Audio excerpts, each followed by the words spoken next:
Hello my dear students, कैसे हैं आप लोग। आई होप सब अच्छे हैं।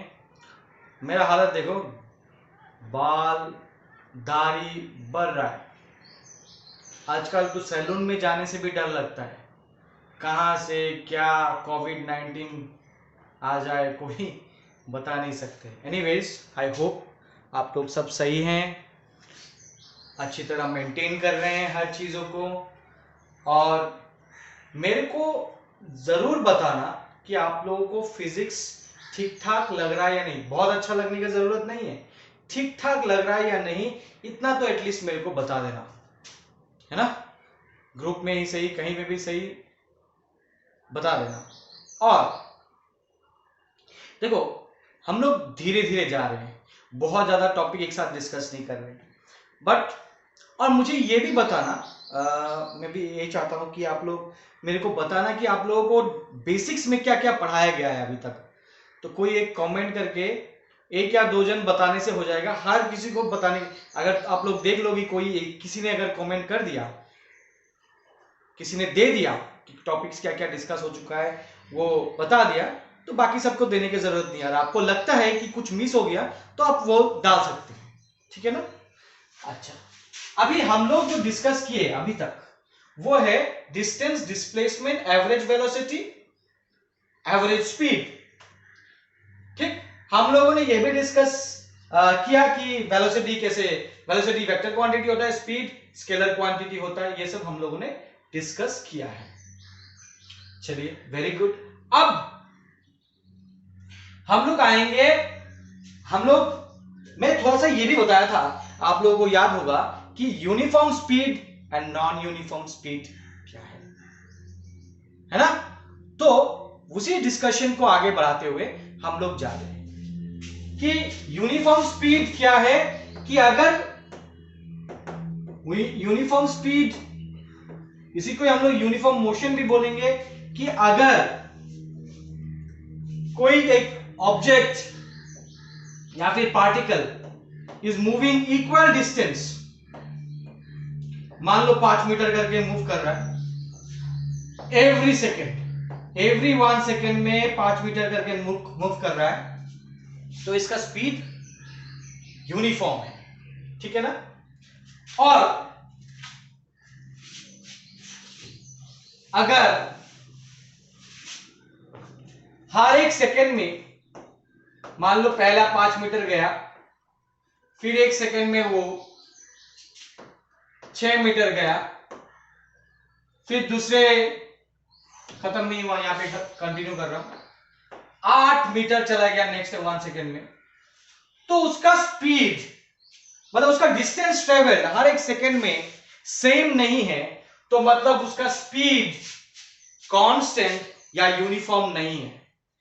ऐसे मोशन को हम लोग नॉन यूनिफॉर्म मोशन या नॉन यूनिफॉर्म स्पीड, और एक नाम है वेरिएबल स्पीड के नाम से जानते हैं, ठीक है। उसी तरह वेलोसिटी का भी आएगा, पर जब स्पीड में बात करूंगा तो स्पीड में सिर्फ मैग्नीट्यूड लेके ही बात किया कि किसी का मैग्नीट्यूड, मतलब ये जो वैल्यू है, ये डिस्टेंसेस जो चल रहा है, तो वो मैग्नीट्यूड लेके ही बात करें कि डिस्टेंसेस चेंज हो रहा है हर एक सेकेंड में, तो ये नॉन यूनिफॉर्म स्पीड या वेरिएबल स्पीड हो गया, ठीक है। जब मैं वेलोसिटी का बात करूं तब सिर्फ मैग्नीट्यूड नहीं आएगा। अगर मैं नॉन यूनिफॉर्म वेलोसिटी का बात करूं तो आएगा कि मैग्नीट्यूड एंड डायरेक्शन, मतलब मैग्नीट्यूड प्लस डायरेक्शन, दोनों के दोनों चेंज होना पड़ेगा। सॉरी, दोनों के दोनों चेंज होना नहीं पड़ेगा, दोनों में से कोई एक अगर चेंज हो रहा है तब भी नॉन यूनिफॉर्म है। हो सकता है कि मेरा वेलोसिटी का केस में बता रहा हूं, वेलोसिटी में क्या हो रहा है कि मान लो 5 मीटर गया एक सेकेंड में, फिर वो ऐसे गया 5 मीटर एक सेकेंड में, फिर हो गया ऐसा, फिर हो गया ऐसा, 5 मीटर 1 सेकेंड में। क्या ये वेलोसिटी यूनिफॉर्म या नॉन यूनिफॉर्म? अगर मैं स्पीड बोलूं तो यूनिफॉर्म है, इसका स्पीड क्या है? यूनिफॉर्म है। बट अगर बोलूं वेलोसिटी यूनिफॉर्म है क्या, अगर मैं पूछूं तो यूनिफॉर्म नहीं है, बिकॉज इसका डायरेक्शन चेंज हो रहा है। पहले इधर डायरेक्टेड था, फिर इधर डायरेक्टेड थे, फिर इधर डायरेक्टेड है। Velocity is basically a vector quantity जिसमें magnitude as well as direction दोनों को डिफाइन करना पड़ता है। उन दोनों में से कोई एक चेंज हो रहा है तो वो नॉन यूनिफॉर्म वेलोसिटी या फिर वेरिएबल वेलोसिटी बोला जाएगा। अब ऐसा भी हो सकता है कि मैग्नीट्यूड भी चेंज हो और डायरेक्शन भी चेंज हो, तब तो होगा ही नॉन यूनिफॉर्म, क्लियर है? बट मतलब कोई एक चेंज होने से ही हम लोग इसको नॉन यूनिफॉर्म बोलेंगे। डेफिनेशन जैसे कि मैं खुद यहां पे नहीं लिखूंगा, आप लोगों को असाइनमेंट और होमवर्क के हिसाब से दूंगा। मैं बता ही रहा हूं कि if an object changes its magnitude or direction with time, then it's a uniform velocity. Non-uniform velocity or variable velocity. If either of the one changes, मतलब मैग्नीट्यूड भी चेंज हो सकता है या फिर सिर्फ डायरेक्शन चेंज हो सकता है, तब भी ये नॉन यूनिफॉर्म वेलोसिटी बोला जाएगा। अच्छा, अब मान लो एक बॉडी सर्कुलर पाथ में मूव कर रहा है, तो ये वेलोसिटी का बात मैं कर रहा हूं। इधर देखो, ये v स्पीड से मूव कर रहा है। कितना? v स्पीड, मतलब मैं मैग्नीट्यूड का बात कर रहा हूं।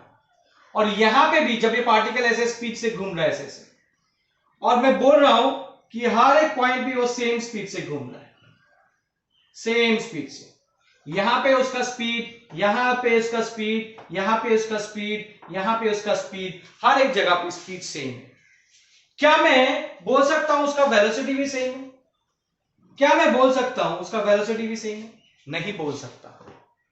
इसका वेलोसिटी सेम नहीं है, बिकॉज यहां वेलोसिटी का डायरेक्शन, यहां वेलोसिटी का डायरेक्शन, यहां वेलोसिटी का डायरेक्शन अलग अलग है। तो देखो मैंने डायरेक्शन कैसे ड्रॉ किया।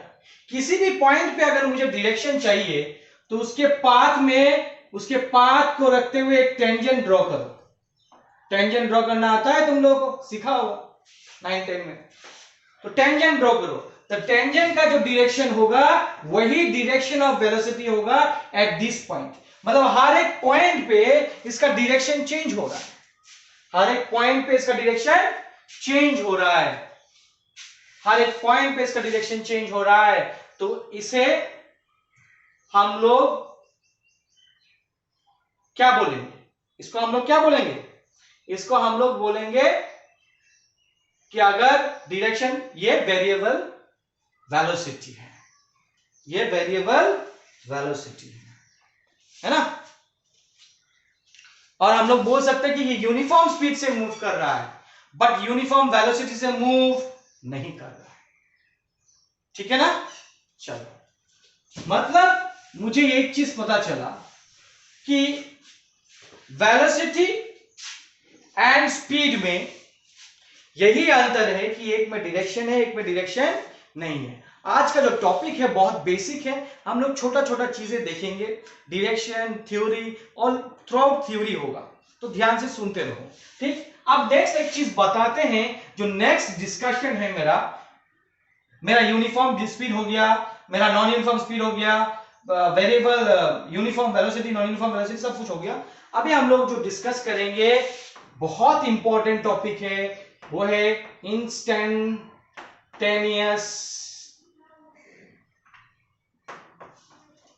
स्पीड। पहले बोलते हैं, सॉरी मेरा रिकॉर्डिंग बंद हो गया था। इंस्टेंटेनियस स्पीड का बात कर रहे हैं। तो इंस्टेंटेनियस स्पीड का मतलब क्या है? Speed at a particular instant, speed at a particular instant. इसका मतलब क्या है? कोई एक इंस्टेंट पे एक मोमेंट पे तुम्हारा स्पीड क्या है। मान लो तुम्हारे घर से, डरो मत, ऐसा घर बनाया मैंने, जो आदमी जैसा होगा वैसा ही घर बनाएगा, क्या कर सकते हैं। ये तुम्हारा घर है मान लो, बहुत ही सुंदर डायग्राम बचपन में सीखा था क्लास नर्सरी में, उसके बाद कोई प्रोग्रेस नहीं है, ठीक है ना, इतना ही सीखा था मैं, उसके बाद फिजिक्स पढ़ना स्टार्ट कर दिया। चलो अब देखो, ये रास्ता है तुम्हारा, और ये रास्ता सीधा ही होगा ऐसा जरूरी नहीं है, ऐसा ऐसा रास्ता है, और मान लो कॉलेज तक जा रहा है, और मान लो यहाँ पे एक पोल है, एक पोल, इलेक्ट्रिसिटी पोल होता है, हाँ ऐसा लाइन जाएगा ऐसे, सोचो, सोचने में क्या है, मुझे ड्रॉ करने में कुछ नहीं जा रहा है, तुमको सोचने में क्या है ना। अरे और ये तुम्हारा गाड़ी है, और मान के चलो गाड़ी है, तुम तो ऐसा नहीं है घर से निकलते ही एकदम कांस्टेंट स्पीड से चलाते जाओगे, अरे घर से जब निकला है गाड़ी तुम्हारा रुका हुआ है, उसको अगर स्पीड देना है तुमको एक्सीलरेटर दबाना पड़ेगा, जिसको एक्सीलरेशन बोलते, आएंगे हम लोग नेक्स्ट टॉपिक में। चलो पहले तो ये बात, मेरा क्वेश्चन ये है कि जब तुम इस पोल पे जस्ट टच किया था, तुम्हारा टच नहीं मतलब पोल, ये पोल है, तुम्हारी गाड़ी जस्ट यहां आया, तब तुम्हारा क्या स्पीड था। तुम बोलोगे सर कार में स्पीडोमीटर होता है, वहां से देख के बोल देंगे, सही बात है, मगर स्पीडोमीटर तुम्हारे पास नहीं है तो तुम कैसे स्पीड निकालोगे बेटा, ये बताओ, कैसे निकालोगे स्पीड। मुझे तो स्पीड का एक ही फॉर्मूला पता है कि डिस्टेंस ट्रेवल बाय टाइम। अच्छा, तो मुझे इस जगह पे मुझे एक टाइम इंटरवल लेना पड़ेगा, क्या लेना पड़ेगा, एक टाइम इंटरवल, एक टाइम चाहिए ना, तो कितना टाइम के लिए देखूं ताकि मुझे इंस्टेंटेनियस स्पीड मिले, कितना टाइम के लिए मैं देखूं, 1 सेकेंड, 1 सेकेंड के लिए अगर मैं देखूं तो मुझे इंस्टेंटेनियस स्पीड मिलेगा क्या, नहीं बोल सकते। 1 सेकेंड भी काफी बड़ा टाइम होता है, पूछो जो फॉर्मूला रेसिंग कार में होता है, या फिर दौड़ते हैं फुल रेस, है ना, क्या नाम है, उसेन बोल्ट, है ना, वो 1 सेकंड भी मैटर करता है, तो कितना लो, हाफ सेकंड, अरे हाफ सेकंड को भी तो हम लोग छोटा कर सकते हैं, कितना छोटा ले सकता हूं मैं टाइम, मुझे एक इंस्टेंट पे, एक मोमेंट पे, एक टाइम पे, at that moment, what is that time, इसको कौन सा टाइम बोलते हैं, है ना, वो टाइम, ये दिक्कत आया था, तभी न्यूटन ने सोचा कि चलो इन बच्चों का या सब दुनिया का जिंदगी खराब करते हैं, नया मैथमेटिक्स बनाते हैं। और उन्होंने कैलकुलस बनाया। अच्छा, एक्चुअली खराब नहीं कर रहे, चीजों को आसान कर रहे हैं, जहां पे एक्सप्लेन नहीं कर पा रहे तो एक्सप्लेन करने में हेल्प कर रहा है न्यूटन साहब, है ना। इसीलिए तो कहना यह है कि कितना ये इंस्टेंट जो बोला है उसके लिए मैं कौन सा टाइम इंटरवल लूं, तो बोला बहुत छोटा, तुम्हारे लिए जो छोटा हो मेरे लिए छोटा नहीं भी हो सकता है, किसी एक के लिए, टर्टल के लिए 1 सेकेंड काफी छोटा टाइम है, फॉर्मूला रेसिंग कार के लिए 1 सेकेंड बहुत बड़ा टाइम है। तो ये छोटे का डेफिनेशन क्या है, कितना छोटा होना चाहिए, तब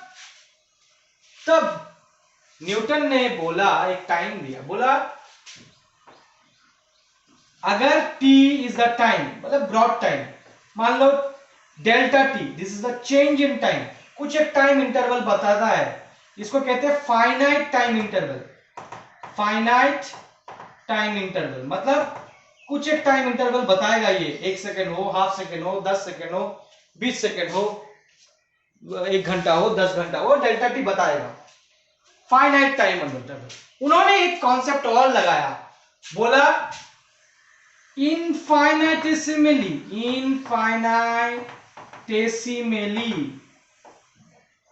स्मॉल इंटरवल,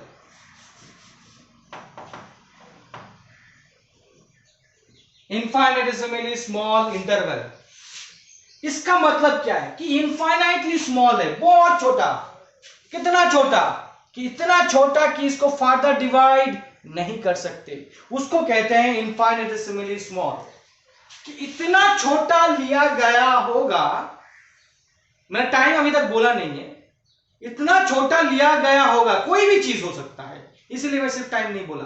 ये इनफाइनेटेसिमली स्मॉल जो बोला मैंने इंटरवल, वो इंटरवल पोजीशन का हो सकता है, टाइम का हो सकता है, डिस्टेंस, डिस्प्लेसमेंट, स्पीड, कुछ भी हो सकता है। एक छोटा सा कुछ, इतना छोटा, उसको उन्होंने इस चीज को, मतलब छोटा बोला है, कितना छोटा कर सकते हैं, उन्होंने एक टर्म बनाया इनफाइनेटेसिमली स्मॉल। उसका मतलब क्या है कि इतना छोटा कि इसको फार्दर डिवाइड नहीं कर सकते। 1 सेकंड को डिवाइड कर सकते हैं, हाफ सेकंड को डिवाइड कर सकते हैं, 1000 सेकंड को भी डिवाइड कर सकते हैं, बट ये सब नंबर है, ये एक कॉन्सेप्ट है, ठीक, एक आइडिया है। वो बोला है कि इसको छोटा, इसको और छोटा नहीं कर सकते, ठीक, इतना छोटा। तो उसको रिप्रेजेंट कैसे करते हैं? ये रिप्रेजेंट होता है ये डेल्टा से, वो भी रिप्रेजेंट होता है, बट हम लोग लिखते हैं इसको डी, और टी को टी, इसे डेल्टा टी, ये डी टी बोलते हैं। क्या बोलते हैं? D T. D T is the infinitesimally small interval of time। dt क्या है? infinitesimally small interval of time। तो अगर x is the position, एक बड़ा पोजीशन है, या delta x is the change in position, तो dx क्या होगा? a small change in position, बहुत छोटा change in position। अगर delta v is the change in velocity या स्पीड, तो dv क्या हो जाएगा? छोटा चेंज इन स्पीड या फिर वेलोसिटी, है ना? तो बेसिकली ये जो है एक नया कॉन्सेप्ट उन्होंने दिया, बोला ये dt इतना छोटा टाइम में कि इसको फार्दर डिवाइड नहीं कर सकते। Very very important. तुम्हारा फिजिक्स सही से स्टार्ट होता है, मतलब मैथमेटिक्स से स्टार्ट होता है फिजिक्स। विदाउट मैथमेटिक्स फिजिक्स का कोई काम है नहीं। मैथमेटिक्स स्ट्रॉन्ग करना है बेटा, बता रहा हूं मैं, जिसका मैथमेटिक्स स्ट्रॉन्ग है वही फिजिक्स में अच्छा कर सकता है। कोई बोलेगा सर मैं तो मेडिकल का स्टूडेंट हूं, मैंने तो बायो लिया है, मेरा तो मैथ्स है ही नहीं। बट बेटा मैथ्स नहीं है ऐसा नहीं बोल सकता। हर एक तुम्हारे जिंदगी में मैथ्स चाहिए ही चाहिए, पैसा गिनने में भी तो चाहिए होगा। हाँ छोटा सा मैथ्स होगा, ठीक, बट कैलकुलेशन, सिर्फ पैसा का बात नहीं है। अगर डॉक्टर भी बन गया वहां पे भी कैलकुलेशन जरूरत है कि कितना, किसका ब्लड रिपोर्ट में कितना काउंट गया, कितना काउंट रह गया, सब जगह कैलकुलेशन जरूरत होता है। तुम बोलोगे sir these are minor calculations, yes minor calculations. हो सकता है बहुत जगह पे डिफिकल्ट और कॉम्प्लेक्स कैलकुलेशन जरूरत पड़े, क्या पता तुम कहीं पे कभी कुछ एक डिवाइस बना लिया, कुछ इंस्ट्रूमेंट बना लिया, डॉक्टर बनने के बाद कोई मेडिसिन बना लिया, वहां पे बहुत सारी चीजों की जरूरत पड़ेगा, बहुत कैलकुलेशन का जरूरत पड़ेगा, बहुत रिसर्च का जरूरत पड़ेगा। मैथमेटिक्स बिना फिजिक्स नहीं हो सकता। यदि मैथमेटिक्स अच्छा है फिजिक्स अच्छा होगा। तो जिसका जिसका मेडिकल का स्टूडेंट है, जो जो बायो लिया है, तो मैथ्स को छोड़ना नहीं है। But engineering student can remove bio from their life. Those who intend to do engineering only, they can remove, but those who intend to do medical, they cannot remove the mathematics from their life. Mathematics is an integral part, क्योंकि physics सीखने के लिए mathematics चाहिए। तो हम लोग कहां पे थे कि dt था infinitesimally small interval of time, dt। बढ़िया। तो अगर छोटा सा टाइम इंटरवल हुआ तो यहां पे जो डिस्टेंस भी ट्रेवल होगा वो भी बहुत छोटा होगा। और अगर मैं x से पोजीशन डिफाइन कर रहा हूं तो dx, x से डिस्टेंस पोजीशन जो भी डिफाइन कर रहा हूं, तो या फिर s अगर मेरे को डिस्प्लेसमेंट या डिस्टेंस, यहां पे तो डिस्टेंस चाहिए, s अगर मेरा डिस्टेंस बता रहा है, s क्या बता रहा है? डिस्टेंस। तो ds मेरा क्या बताएगा? छोटा सा डिस्टेंस। तो मेरा इंस्टेंटेनियस स्पीड क्या हो जाएगा, ये हो जाएगा ds by dt, ds by dt। ये हो गया इंस्टेंटेनियस स्पीड। इसको हम लोग और मैथमेटिकल टर्म में जानते हैं, इसको कहते हैं differentiation of display distance with respect to time. Mathematics में क्या बोलते हैं इसको, differentiation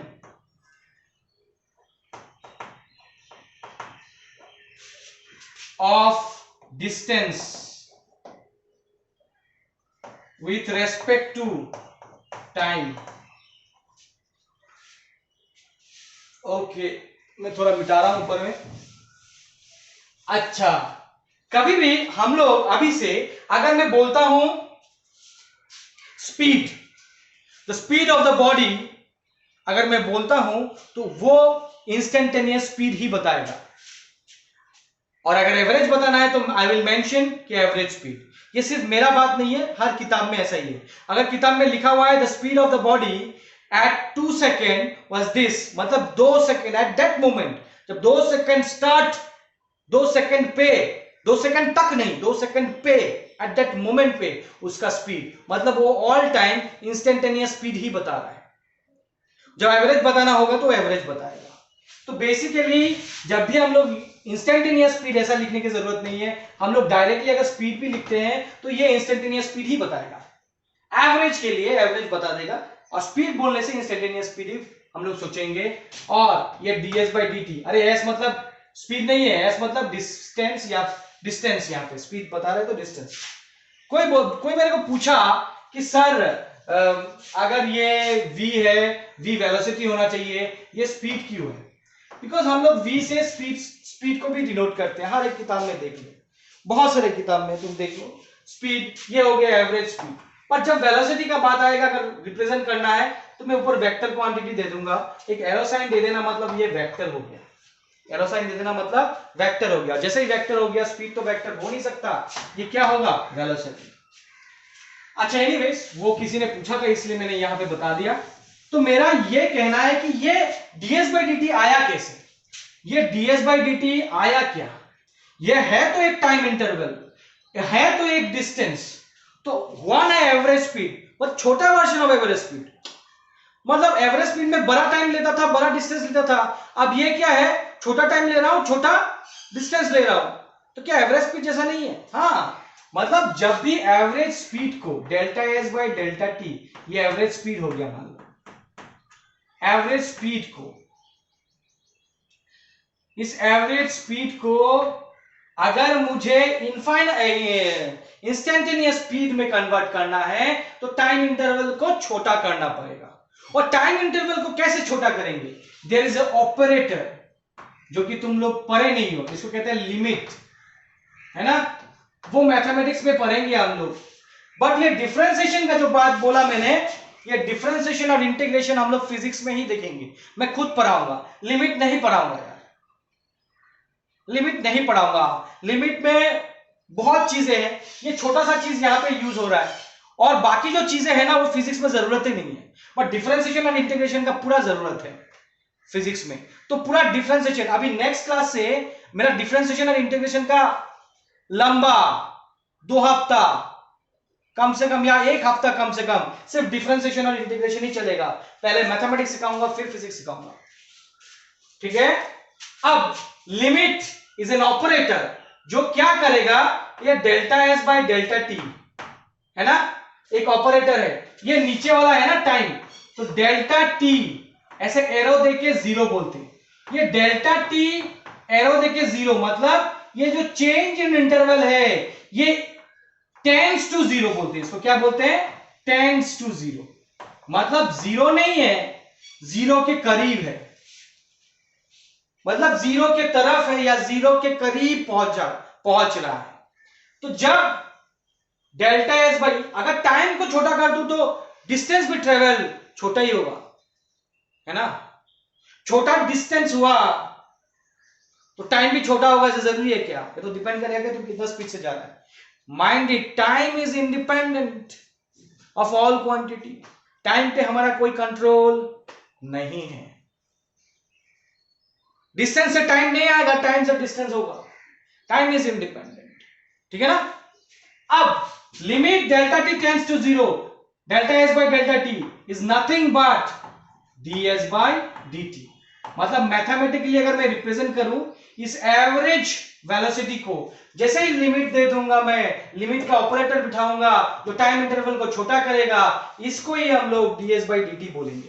is that clear? Limit of average velocity will give me instantaneous velocity, or limit of average speed will give me instantaneous speed। अब इसके related mathematics क्या है, इसके रिलेटेड कैसे प्रॉब्लम सॉल्व करते हैं, वो हम लोग डिफरेंशिएशन सीखने के बाद ही कर सकते हैं। फिलहाल हम लोग यही डिस्कस किए। तो सिमिलरली इंस्टेंटेनियस, मैं पूरा नहीं लिख रहा हूं, इंस्टेंटेनियस वेलोसिटी भी होगा, और इंस्टेंटेनियस वेलोसिटी कभी ऐसा ही होगा डी x by dt। क्यों? Delta x is a change in position which is equal to displacement, which is equal to displacement। तो स्पीड एवरेज वेलोसिटी क्या था? एवरेज वेलोसिटी क्या था? एवरेज वेलोसिटी था displacement by time, change in position by change in time. तो change in position is displacement, तो change in position. और अब इंस्टेंटेनियस अगर लिखना है, मैं v इंस्टेंटेनियस लिख रहा हूं, बट जरूरत नहीं है, अगर ये वेक्टर है तो ये भी वेक्टर है, लिखना पड़ेगा।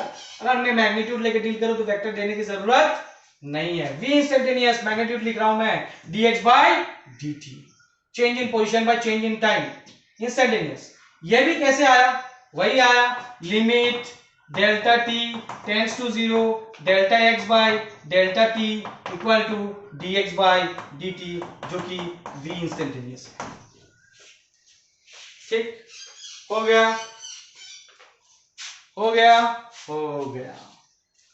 समझ में आया कि इंस्टेंटेनियस स्पीड और इंस्टेंटेनियस वेलोसिटी है क्या चीज, यही हम लोग बताया।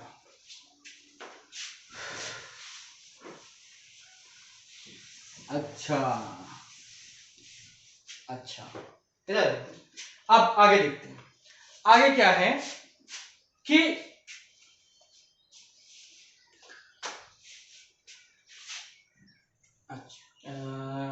इंस्टेंटेनियस और कुछ बताना है? इंस्टेंटेनियस में नहीं, इंस्टेंटेनियस में और कुछ नहीं बताना है। हम लोगों को प्रॉब्लम करना होगा, ये अलग बात है।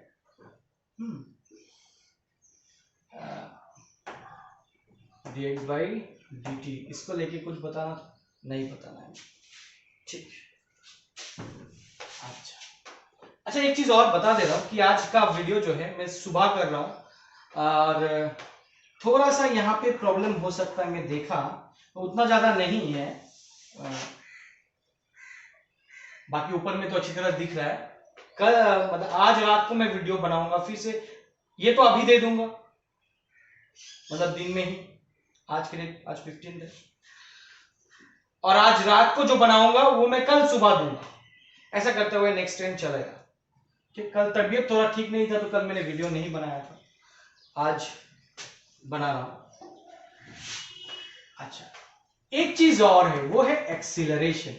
मैं ये सब डिस्कस कर दे रहा हूं। एक्सीलरेशन क्या है? Time rate of change of velocity is known as acceleration. Time rate of change of velocity is known as acceleration। मतलब जब भी वेलोसिटी चेंज होता है, और वेलोसिटी चेंज होने का क्या तरीका? डायरेक्शन या तो फिर मैग्नीट्यूड या तो फिर दोनों चेंज होना, तो उसको हम लोग एक्सीलरेशन बोलेंगे, ठीक। Time rate of change of velocity. अच्छा तो ये ए से डिनोट होता है, और हम लोग delta v by delta T magnitude wise लिख रहा हूं। ये हो गया एवरेज एक्सीलरेशन। इंस्टेंटेनियस एक्सीलरेशन क्या हो जाएगा? इंस्टेंटेनियस एक्सीलरेशन हो जाएगा dv बाई dt। बहुत ज्यादा यूज होगा ये सब, है ना। अब थोड़ा और चीज देखते हैं, ये तो डेफिनेशन है, ये पता चल जाएगा। एक चीज और मैं थोड़ा सा बताना भूल गया कि ये इंस्टेंटेनियस स्पीड और इंस्टेंटेनियस वेलोसिटी में क्या अंतर है। ऑब्वियसली अंतर एक ही है कि एक स्केलर है और एक वेक्टर है। ये वेक्टर हो गया और एक स्केलर हो गया। अगर मैं बोलूं, जैसे कि मैंने थोड़ा देर पहले एक सर्कल ड्रॉ किया था और ये एक इंस्टेंट पे वेलोसिटी है, और देखो मैंने बोला कि इसका मैग्नीट्यूड चेंज नहीं हो रहा, मतलब इस पॉइंट पे इसका स्पीड और इस पॉइंट पे इसका स्पीड सेम है, बट इस पॉइंट पे, इस इंस्टेंट पे उसका जो वेलोसिटी है और इस इंस्टेंट में जो इसका वेलोसिटी है वो सेम नहीं है, बिकॉज डायरेक्शन चेंज हो रहा है। यहां पे डायरेक्शन अलग है, यहां पे डायरेक्शन अलग है, ठीक। और मतलब यहां पे magnitude of velocity is not changing but direction of velocity is changing. कोई भी चीज चेंज हो, एक्सीलरेशन तो होगा ही। कोई भी चीज हो, एक्सीलरेशन तो होगा ही। कोई भी चेंज हो, मतलब सॉरी, वेलोसिटी में कोई भी चेंज हो, अगर डायरेक्शन चेंज हो तब भी एक्सीलरेशन होगा, और वेलोसिटी मैग्नीट्यूड चेंज हो तब भी एक्सीलरेशन होगा। तो एक्सीलरेशन यहां पे भी आएगा बिकॉज डायरेक्शन के चेंज की वजह से। तो एक्सीलरेशन का डायरेक्शन किधर होता है? The direction of acceleration is same, direction of acceleration is same as direction of velocity, नहीं, change in velocity, mind it। बचपन में पढ़ा होगा acceleration equal to velocity by time, नहीं, acceleration is equal to change in velocity by change in time। और ये acceleration का direction is the direction of change in velocity, the direction of change in velocity, mind it।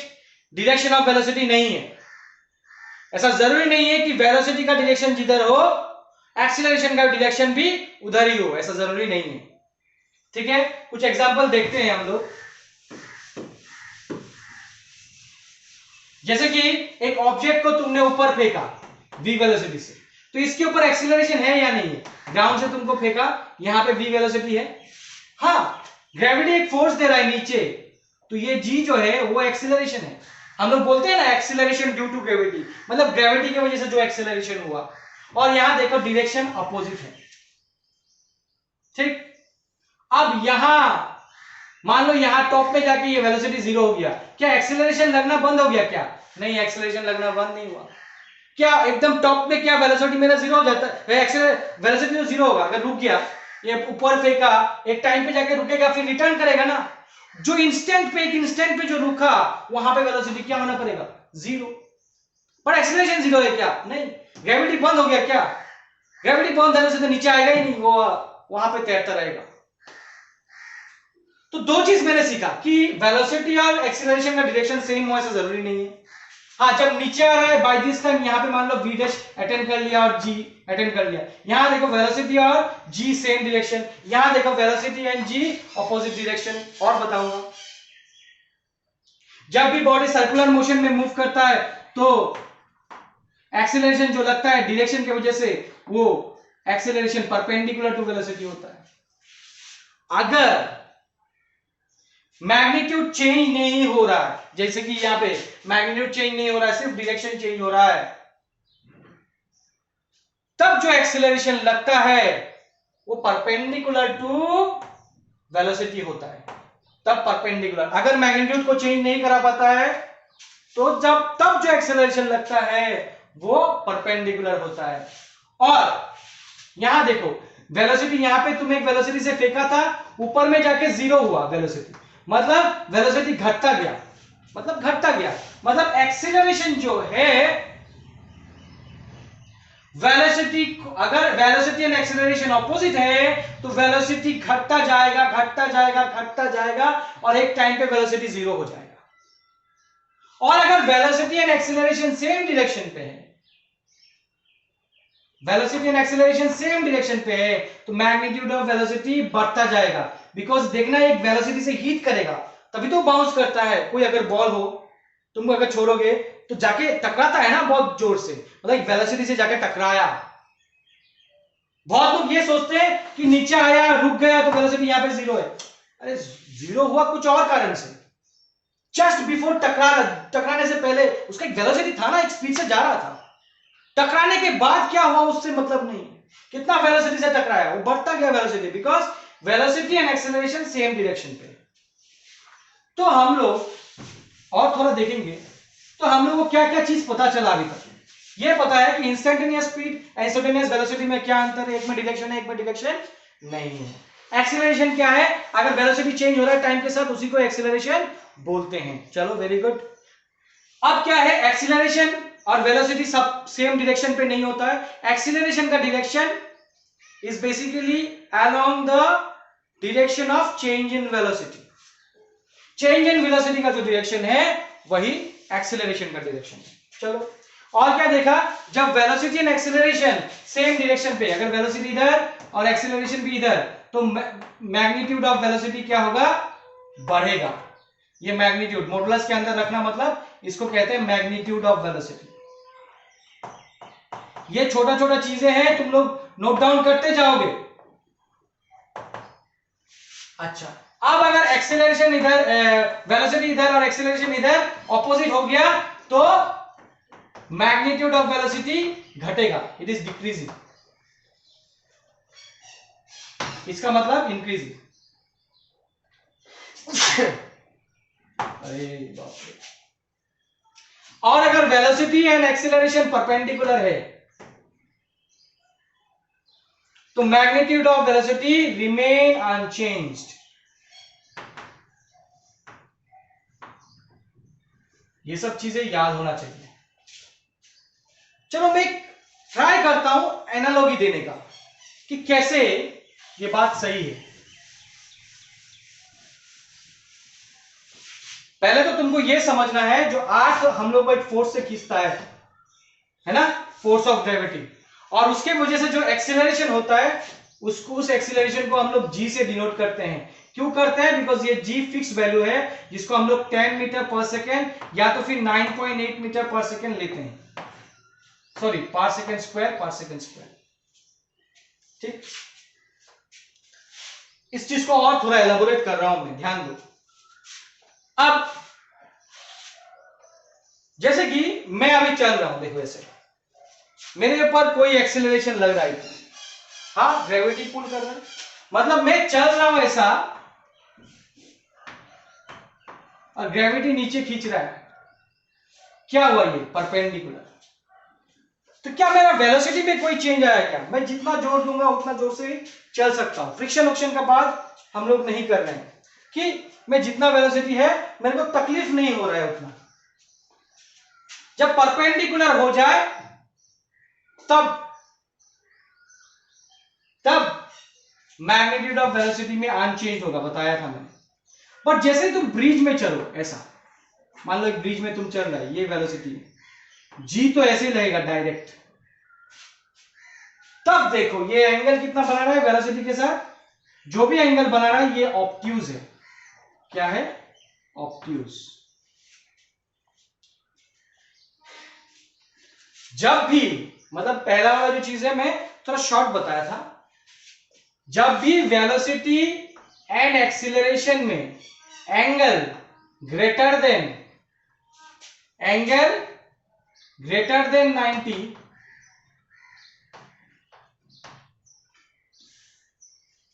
To 180 से ज्यादा कोई भी दो vector के बीच में हो नहीं सकता angle. The maximum angle between any two vector is 180। So 90 vector, because ये वेक्टर क्यों बोला, because velocity is a vector, acceleration is a vector. So angle greater than 90 to 180।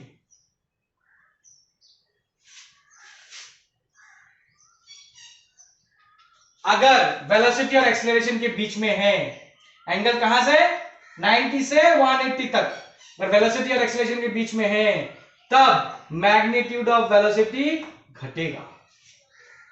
ठीक, या तो फिर हम लोग बोल सकते हैं अगर ऑब्ट्यूज है एंगल वेलोसिटी और एक्सेलरेशन के बीच में तो मैग्नीट्यूड ऑफ वेलोसिटी घटेगा।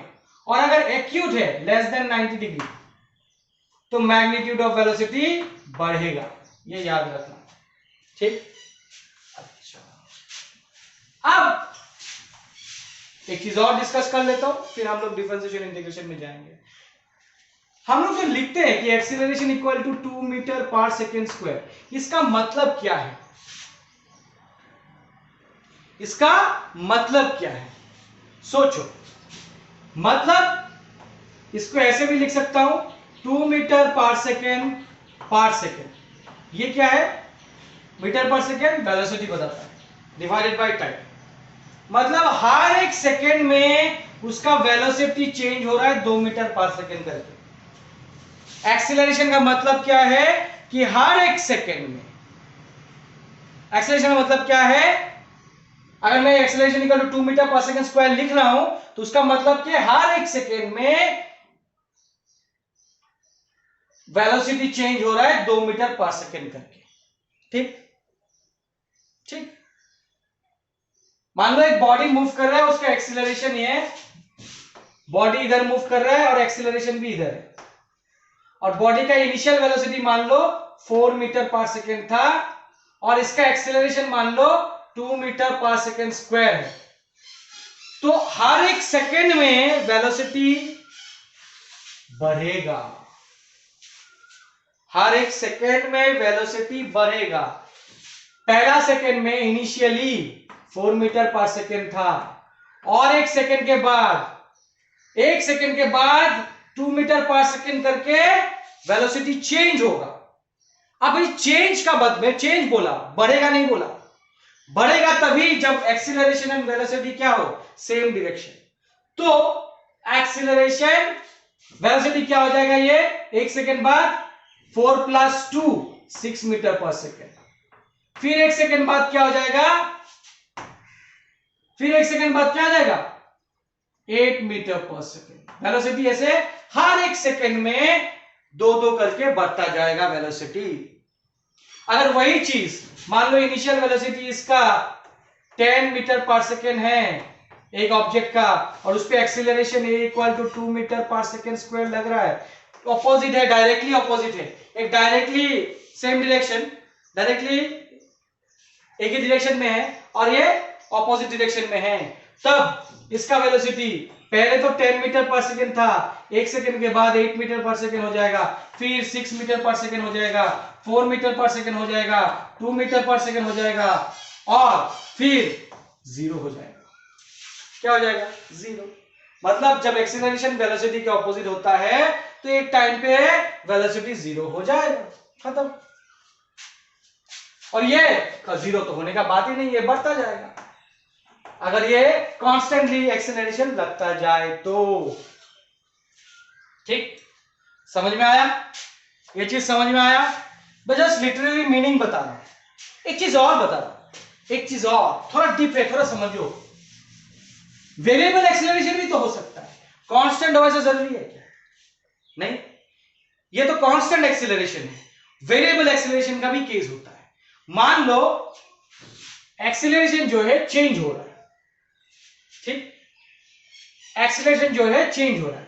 पहला सेकेंड में एक्सीलरेशन लगा, पहला सेकेंड में जो एक्सीलरेशन लगा 10 मीटर पर सेकेंड स्क्वायर फर्स्ट सेकेंड में, फिर एक सेकेंड बाद फिर उसका एक्सीलरेशन लगा 8 मीटर पर सेकेंड स्क्वायर। फिर एक्सीलरेशन एक सेकेंड बाद लगना स्टार्ट हुआ, मान लो 6 मीटर पर सेकेंड स्क्वायर। मतलब एक्सीलरेशन घट रहा है। एक्सीलरेशन जो लग रहा है इस बॉडी के ऊपर, मान लो बॉडी ऐसा है और बॉडी का भी इनिशियल वेलोसिटी है 2 मीटर पर सेकेंड। अब ये वाला जो एक्सीलरेशन है ये लग रहा है, जो कि एक सेकेंड के बाद घटता जा रहा है। तो आप क्वेश्चन ये है कि वेलोसिटी बढ़ेगा या वेलोसिटी घटेगा? वेलोसिटी बढ़ेगा या फिर, अच्छा मान लो एक्सीलरेशन भी सेम डायरेक्शन पे लग रहा है, एक्सीलरेशन भी सेम डायरेक्शन पे लग रहा है, ऑपोजिट नहीं। तो इस बॉडी का वेलोसिटी 20 मीटर पर सेकेंड था, अब इस बॉडी का वेलोसिटी घटेगा या वेलोसिटी टाइम के साथ बढ़ेगा? देखो फिर से, पहला बात, एक्सीलरेशन घटता जाए उससे कोई फर्क नहीं पड़ेगा, वेलोसिटी तो बढ़ेगा ही, because acceleration and velocity same direction पे है। हो सकता है बढ़ना उतना ज्यादा ना हो मगर बढ़ेगा, जैसे कि 5 सेकंड में, मतलब ये 0 सेकंड में मान लो 2 मीटर 20 मीटर पर सेकंड, फिर उस सेकंड पे उस 0 सेकंड पे एक्सीलरेशन 10 मीटर पर सेकंड स्क्वायर है, मतलब 1 सेकंड के बाद इसका वेलोसिटी 10 मीटर पर सेकंड करके बढ़ेगा, मतलब 1 सेकंड के बाद वेलोसिटी हो गया 10 मीटर बढ़ गया ना, 30 मीटर पर सेकंड। फिर 1 सेकंड के बाद भी वेलोसिटी बढ़ेगा, बट अभी एक्सीलरेशन जो लगा 8, मतलब अब 8 बढ़ेगा, पहले 10 बढ़ा था अभी 8 बढ़ेगा, अब वेलोसिटी क्या है 38 मीटर पर सेकंड। फिर 1 सेकंड के बाद तो 6 बढ़ा है, तो 38 के प्लस 6, तो अभी क्या हो गया 44 मीटर पर सेकंड। मतलब देखो वेलोसिटी बढ़ता ही जा रहा है, एक्सीलरेशन घट रहा है। एक्सीलरेशन घटना यह नहीं है कि वेलोसिटी भी घटेगा, एक्सीलरेशन घटने से वेलोसिटी नहीं घटेगा, वेलोसिटी तभी घटेगा जब acceleration and velocity opposite direction में, सेम डायरेक्शन में होने से घटेगा नहीं, वेलोसिटी बढ़ता ही जाएगा, पहले 20 फिर 30 38 44 बढ़ा, पर बढ़ने का पर सेकंड बढ़ने का जो चीज है वो कम होता जा रहा है बट बढ़ रहा है। बात समझ में आया? अच्छा, ये सब चीजें हैं जो छोटा छोटा चीज है मगर लोग ध्यान नहीं देते हैं, और ये छोटा छोटा चीज बहुत इंपॉर्टेंट है, आगे जाके बहुत यूज होता है। कॉन्सेप्चुअल क्वेश्चन एक होगा, तुम कर नहीं पाओगे अगर ये छोटा छोटा कॉन्सेप्ट तुमको नहीं पता है तो। ये छोटा कॉन्सेप्ट है, बहुत बड़ा कॉन्सेप्ट नहीं है, ठीक। तो आज का डिस्कशन बहुत बेसिक था, ये एक्सेलरेशन वेलोसिटी लेके हैं हम लोग डील किए हैं, कुछ अलग चीज डील नहीं किए हैं। और ये जो एक्विड एंगल वाला कहानी था है कि वेलोसिटी इधर एक्सीलरेशन ऐसा एक्विड एंगल में लग रहा है, हाँ सॉरी ऑब्ट्यूज एंगल में लग रहा है, तो ये घट रहा है, कैसे घट रहा है वो अभी मैं नहीं दिखा रहा हूं, बिकॉज अभी तक वेक्टर मुझे पता नहीं कि तुम लोग कितना जानते हो। प्लीज कमेंट सेक्शन में बताना मेरे को कि कितना जानते हो तुम लोग, तो मैं इसको स्प्लिट करके फिर दिखाता कि कैसे ये घट रहा है, अभी तो नहीं दिखाऊंगा। एक्चुअली क्या होता है, एक्सीलरेशन में दो कंपोनेंट आ जाएगा, एक इधर और एक इधर ऑब्ट्यूज में। और देखो एक्यूट में क्या होगा, एक्यूट अगर एक्सीलरेशन ऐसा है वेलोसिटी ऐसा है तो एक्सीलरेशन का दो कंपोनेंट, एक ये और एक ये जो कंपोनेंट ऑफ एक्सीलरेशन है वो वेलोसिटी के डायरेक्शन में है, इसीलिए इस वेलोसिटी को बढ़ाएगा। और ये perpendicular component of acceleration velocity के मैग्नीट्यूड को कुछ भी चेंज नहीं करता है, इसीलिए एक्यूट एंगल पे ऐसा स्प्लिट होता है, ऑब्ट्यूज एंगल पे ऐसा स्प्लिट होता है। अब देखो ये कंपोनेंट ऑफ एक्सीलरेशन जो है वो क्या करेगा, वेलोसिटी के ऑपोजिट में है, इसीलिए ऑब्ट्यूज एंगल में ये वेलोसिटी के ऑपोजिट में लगता है, और ये परपेंडिकुलर जो लगता है वो तो इफेक्ट नहीं करेगा, जो ऑपोजिट में लगता है वही इफेक्ट करता है, तो अल्टीमेटली मैग्नीट्यूड ऑफ वेलोसिटी घटता है ऑब्ट्यूज में, और एक्यूट में देखो सेम डायरेक्शन में होता है बोल के बढ़ता है। ये चीज मैं नहीं बताने वाला था अभी, क्या वेक्टर, वही चीज मैं थोड़ा सा बता दिया हूं, अगर तुम लोगों को पता है तो मेरे को बताना, ठीक।